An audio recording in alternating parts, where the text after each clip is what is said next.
And coming in 2024, we are working on something massive, which we think will finally put this flat Earth idea to bed for good. In order to collaborate on a large scale, you need to convince everybody to believe in the same story. What really the engine of history is stories. And they don't even need to be true. Some of the most powerful stories in history were fictions. Right. But you need to get everybody, or at least a significant part of the population, to believe in the same story. Otherwise, it doesn't work. And by the way, when that movie comes out, this is my prediction. I don't know anything, but the big part of that movie is going to be all of the dumb shit Flat Earthers said, you know, about being in a studio and stuff like that. That's going to be a big part of the movie, in my opinion. So that mountain can't be the same. It's totally different location, bro. Dustin, it's not the same mountain. No, but it can't be the same mountain. It can't be the same mountain. You're just baselessly claiming that's the same mountain. It's not baseless. That mountain looks identical with more stuff. It doesn't look identical. And that's why you should have zoomed out. You should zoom out, actually, and you would prove it. If you'd zoom out and show more of that mountain where the sign is, you'd be able to prove that it's not the same. So at least we know we have two solid guys that are going to get real information, and that are 0.0% chance that they are going to be corrupted or lie. Hiroshiko, I lived in the Arctic for 13 years, and now I am here in Antarctica at 79 latitude south. And now it's 10 p.m. and it's daytime, and here it's sunny the whole time. And I wish people would get off the ridiculous investigation path that they're on, that Jared and Austin are shills. They're not questionable. They're 100% rock solid, pointing what they saw. The question is, how badly were they fooled, and how did they fool them? Because that's what's questionable, not their sincerity. Nursery 11, which adds the 33, because I'm a Masonic shill.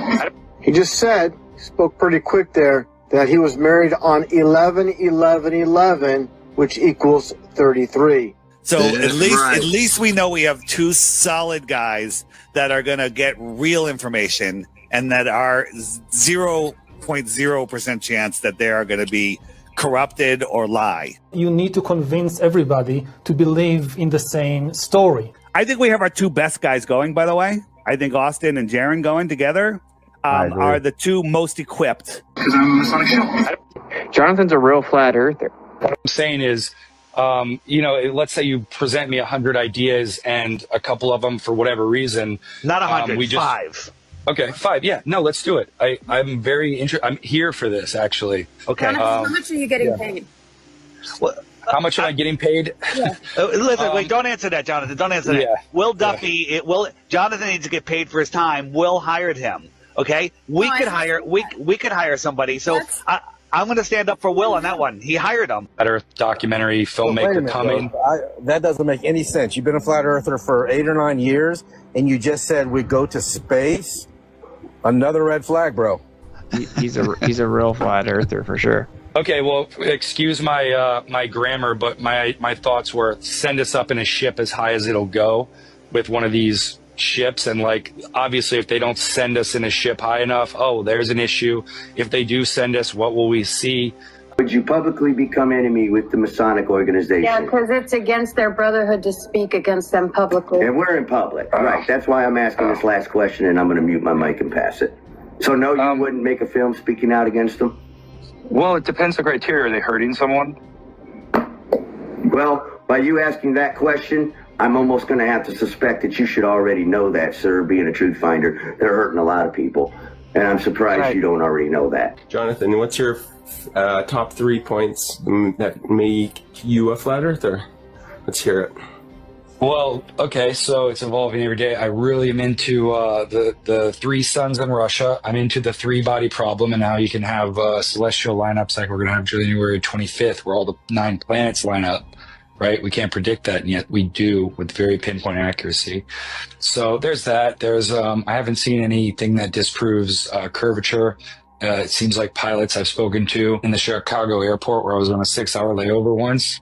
12 of them were like, it's round. I saw it at 40,000 feet. I'm like, oh, okay. So there's that, the witness testimony. Jonathan's a real flat earther. When baby drops something, the earth pulls it down. Gravity is everywhere.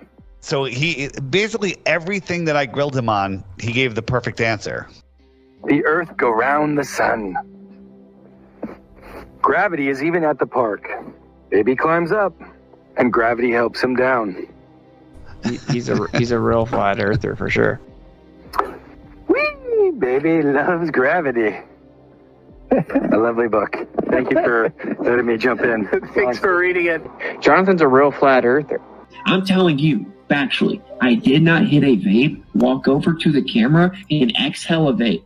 The first time I was asked if I vaped in Antarctica, I said yes. 0.0% chance that they are going to be corrupted or lie. You need to convince everybody to believe in the same story. But I encourage people to lie and deceive.